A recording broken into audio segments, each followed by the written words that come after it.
मैं ज्यादा तमहीद और बुजुर्गों का शुक्रिया अदा करे बगैर, शॉर्टकट में वक्त कम है, मैं अपना पैगाम देना चाहता हूं।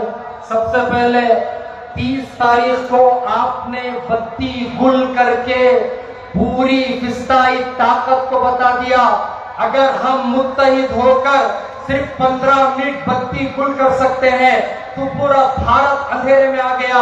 तो अगर हम चाहें इत्तेहाद के साथ तो ये पूरे बीजेपी की बत्ती गुल कर सकते हैं।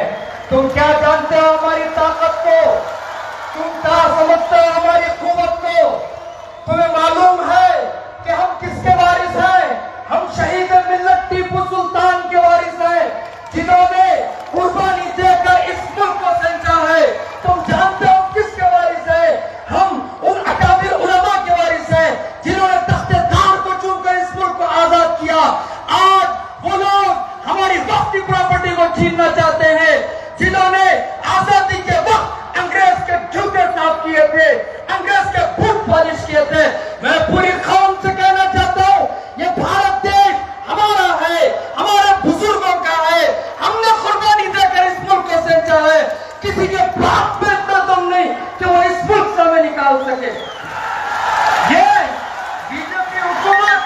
बीजेपी हुकूमत हमें कहती है, बीजेपी हुकूमत हमें बताना चाहती है कि हम बड़े मुसलमानों के हमदर्द हैं। वक्त हम इन लोगों से लेकर वक्त में आपको फायदा पहुंचाना चाहते हैं। मैं प्राइम मिनिस्टर मोदी से पूछना चाहता हूं, अगर आप इतने ही ज्यादा हमदर्द थे, तो मुसलमानों के इतने ज्यादा हमदर्द थे, तो मौलाना अबुल कलाम आजाद स्कॉलरशिप को तुमने क्यों खत्म किया? माइनॉरिटी का बजट जो 35% था, क्यों तुमने उसे खत्म किया? 5,000 करोड़ हमारा 5,000 करोड़ तक हमारा बजट था, इसे घटाकर 3,000 करोड़ क्यों किया? ये अगर तुम्हारे अंदर मालूम होता है कि तुम्हारे अंदर चोर छुपा हुआ है, तुम जो नारे लगा कर आए थे, आज तक तुम्हारे खोखले नारे हैं। पहले तो तुम कहते थे मैं फकीर हूं, झोला लेके निकल जाऊंगा। हमें नहीं मालूम था कि वो फकीर का झोला कितना बड़ा है, जिसने पूरे इंडिया को डबो के रख दिया। हमें ऐसे फकीर को कंगाल करके भेजना चाहिए, ऐसे फकीर को अपने मुल्क से निकालना चाहिए।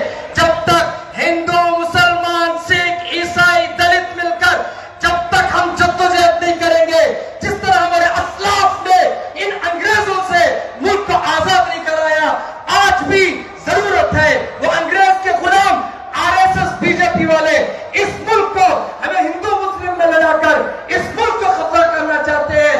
ऐसे वक्त में हम सबको मिलकर फिर से एक आजादी की जंग लड़नी पड़ेगी, फिर से सियासी जद्दोजहद करनी पड़ेगी।